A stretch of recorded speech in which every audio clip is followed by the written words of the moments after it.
3A East matchup featuring James Monroe and Brentsville JM getting the 34-16 victory. This one a little bit closer than the final score would have indicated, though. I think Brentsville was the exact type of team that gives JM trouble. Yeah. Good physical running team, gets out to the early lead. JM sort of settles in, and in the end, their weapons make the difference. They certainly do have some weapons, including A.J. Felton at quarterback. 11 carries, 87 yards, and 4 touchdowns on the ground for the quarterback. He also, his brother Matt, returned a punt, 57 yards, I believe, for a touchdown in the fourth quarter. That was probably enough to, I guess, just to start the tide going for the Jackets there. Yeah, JM's going to want to avoid playing those physical rushing teams, right? That's not what they do well. Stop that. Yeah, yeah. And they are physical themselves. So I mean, this obviously was one of those games where their offensive line just kind of took control there in the third quarter when they started kind of breaking away. And when those holes are as wide as a truck and Felton's running through them, I mean, it's kind of hard to stop a team like that. I mean, they have so much skill, so much talent running the football. And I mean, they got Martin on the offensive line. They got Olsen up there. They got a nice offensive line. And for JM, it's all going to be about, I think, their defense and what they get out of that group. Yeah. Yeah, nice piece on the offensive line for them this past week from Taft. That's a good bunch of kids in it. Did you write that? Yes. A good bunch of experienced kids. Yes, that was Nathan Waters. Nathan Waters. Thank you. Well, very good. Let's start over then, because I don't like Taft being gets wrong. all the credit. Yes, I don't like being wrong. I'm sorry. I really did. I'm sorry. I really did think that Taft had written that one. I thought you had I written think the Taft one. writes every good story. That's why you thought he wrote No, it. I credited you. I gave you credit for the North Stafford Brook Point. That was Erroneous. That was the word story. Well, yeah, you're right. It was. Thank you. Is Damone Drew horrible? Are they just a good interview? Huh? Is Damone Drew a good interview? He's fine. How is Devin Ford? He's all right. He's a freshman. Yeah, I thought that was a good article. What? The North Stafford Brook Point You one. can't tell them it's a good article until you tell them, I thought that was a bad article, because otherwise you gotta It's all right. establish both ends of the. As the editor, you're just supposed to say it's fine. That's good. Did we fill the space today? Papers out on time? It's fine. Very good. Yeah. All right, let's do this. Did you get any complaints online? Always. Is there anything other than complaints online? No. All right, They were still rolling. yeah, 3A East, tape 3. 3A East matchup of James Monroe and Brentsville. This game goes a little bit deeper and closer than I think many would have expected. JM comes away with the 34-16 victory. They really didn't put this game away until the fourth quarter. Oh, it's the type of team that everybody knows gives JM trouble, like a physical team that can run right at their defense. Brentsville uses that running game to get the early lead. I know they're doing crazy things. They went for an early fourth down in their own territory. They sort of gave some opportunities to JM. But the Jackets settle in, and I think they play well enough. And in the end, you win by 2 touchdowns. Yeah, impressive performance. Certainly, A.J. Felton does the damage for JM, the quarterback. 11 carries, 87 yards, scores 4 times on the ground. His brother Matt had a 57-yard punt return for a touchdown in the fourth quarter that sort of started to salt things away for the Yellow Jackets.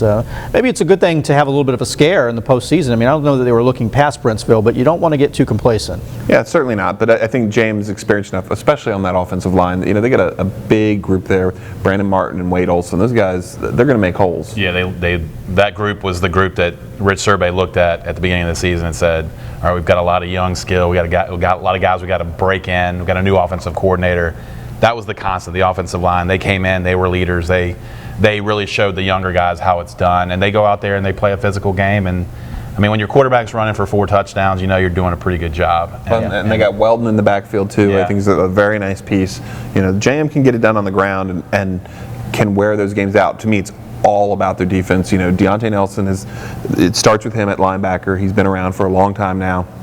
The Jackets have to play good defense, especially against physical teams.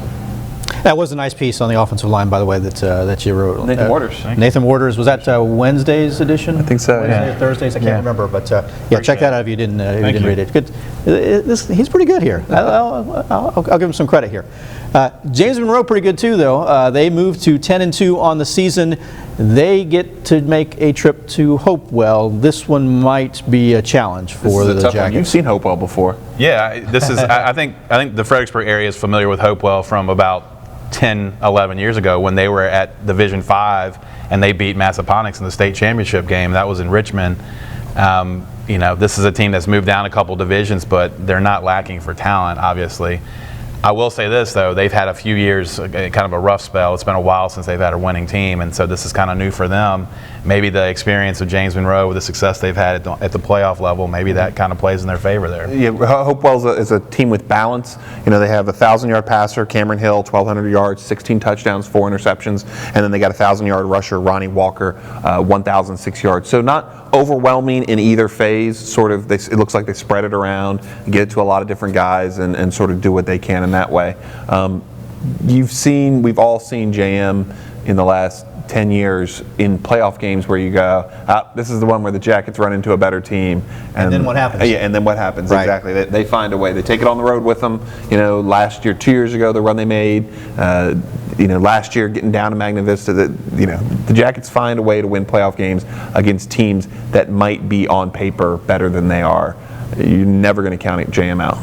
We talked about this a little bit off camera. I think one of the things that impresses me about the way that Coach Survey is able to get this culture together, this winning attitude together, some very good talent on this team, but I think that this team understands the benefit, the purpose of being a team, and it means that they are more than the individuals. And that sounds like, poster type stuff, but I think for James Monroe, they believe it. I think that's true. I think the JM thing, that they'll love this video itself if we in any way hint we think JM's going to lose, because James Monroe loves to play with their backs against the wall. They love to be the 2 seed on the road where people are going to say, oh, they're going to lose. They love that. They are going to play that up, and they will certainly come out prepared to play a game on Saturday afternoon. And when you average 10 wins a year and you're playing in Lynchburg for state championships every other year, or 4 years in a row, whatever they did, a couple years back. That program, like you said, it just kind of breeds that consistency. Guys come in, you're not playing for yourself, you're playing for Survey, yeah. You're playing for what their culture is. I mean, he's built that there, and so you're absolutely right. I mean, this team is probably younger than most JM teams they've had. They do have some experience at some really key spots, particularly up front. But this is a group that 10-2, I think they played really well for as young as they are. Well, and when you think about experience, you talk about experience and getting to the state playoffs. Wade Olson, the center, he's been a starter since he was a sophomore. So his sophomore year, they played 15 games, make state tournament. Absolutely. Last year, they played 14 games, make state semifinals. This year, they're going to, this is game number 13 coming up. This is his 6th season. Exactly.